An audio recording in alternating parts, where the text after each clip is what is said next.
എന്താ എല്ലാരും ഇങ്ങനെ തുറച്ചു നോക്കുന്നേ? അല്ല, മോളെന്താ ഇവിടെ? നിങ്ങളെയൊക്കെ കാണണമെന്ന് തോന്നി വന്നു. എന്താ വന്നത് തെറ്റായി പോയോ? അതല്ല. ഏതല്ല? എനിക്കറിയാം എന്നെക്കുറിച്ച് ചില തെറ്റിദ്ധാരണകളൊക്കെ നിങ്ങൾക്കുണ്ടെന്ന്. അതൊന്നും ശരിയില്ലെന്ന് പറയാൻ വേണ്ടിയാ ഞാൻ വന്നത്. കല്യാണം മുടങ്ങാൻ കാരണം ഞാനല്ലെന്ന് എല്ലാവർക്കും അറിയാലോ. ദേവിക ചേച്ചി സിദ്ധുവേട്ടനെ വേണ്ടെന്ന് പറഞ്ഞ് ഇറങ്ങിപ്പോയപ്പോ ആ വീടിന്റെ മാനം രക്ഷിക്കാൻ ഇതല്ലാതെ വേറെ വഴിയില്ലായിരുന്നു.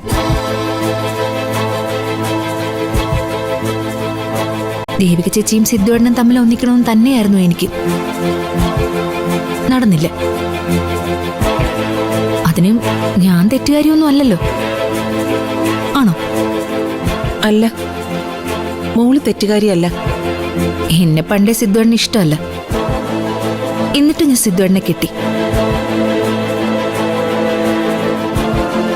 നമ്മളെ സ്നേഹിക്കുന്നവരുടെ കൂടെയല്ല, നമ്മൾ സ്നേഹിക്കുന്നവരുടെ കൂടെ വേണം എപ്പോഴും ജീവിക്കാൻ എന്നാ ഞാൻ വിശ്വസിക്കുന്നത്.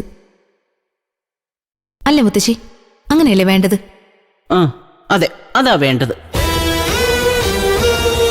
സിദ്ധുവേട്ടൻ ഇന്നലെ ഇവിടെ വന്നു എന്നറിയാം. സുധീറിന്റെ മരണത്തെക്കുറിച്ച് സിദ്ധുവേട്ടന് അറിയായിരുന്നോ ഇല്ലെന്നൊന്നും എനിക്കറിയില്ല.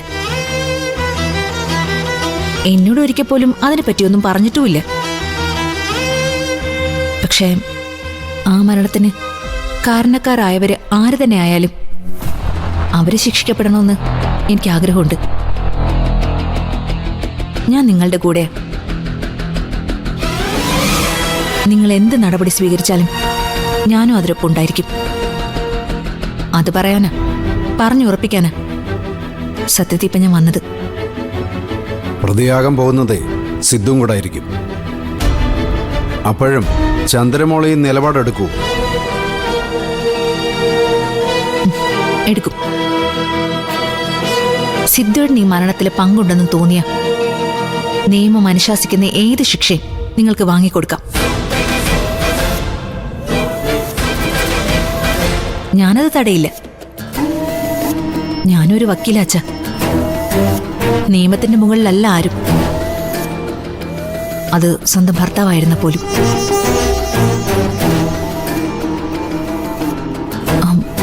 അല്ല, ദേവിക ചേച്ചി അകത്തുണ്ട്.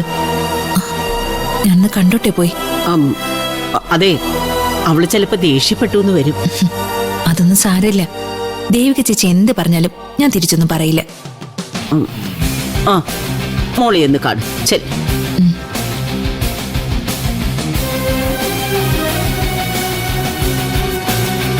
നല്ല സ്വഭാവം അല്ലേ പാർവതി?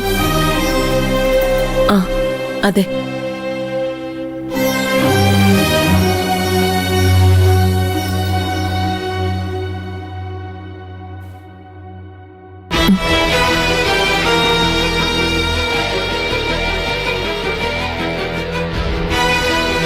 നിത്യ, എനിക്ക് ദേവി ചേച്ചിയോട് മാത്രമായിട്ടൊന്ന് സംസാരിക്കണം.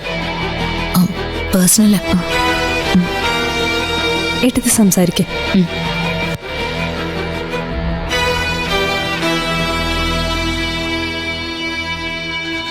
എന്നെ ഇവിടെ ഒട്ടും പ്രതീക്ഷിച്ചില്ല അല്ലേ? ഞാനങ്ങനെ എന്തും അപ്രതീക്ഷിതമായിട്ടേ ചെയ്യും. മറ്റുള്ളവർക്ക് ചിന്തിക്കാൻ പോലും അവസരം കൊടുക്കില്ല. എന്റെ അച്ഛൻ്റെ നിന്ന് കിട്ടിയ ശീലം.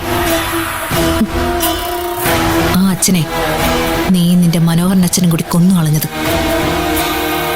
അതെങ്ങനെ എനിക്ക് മറക്കാൻ പറ്റും? ശ്രുതി നിനക്ക് നഷ്ടപ്പെട്ടതിനേക്കാൾ വലിയ നഷ്ടമാടി അച്ഛൻ എനിക്ക് പോയപ്പോ ഉണ്ടായത്.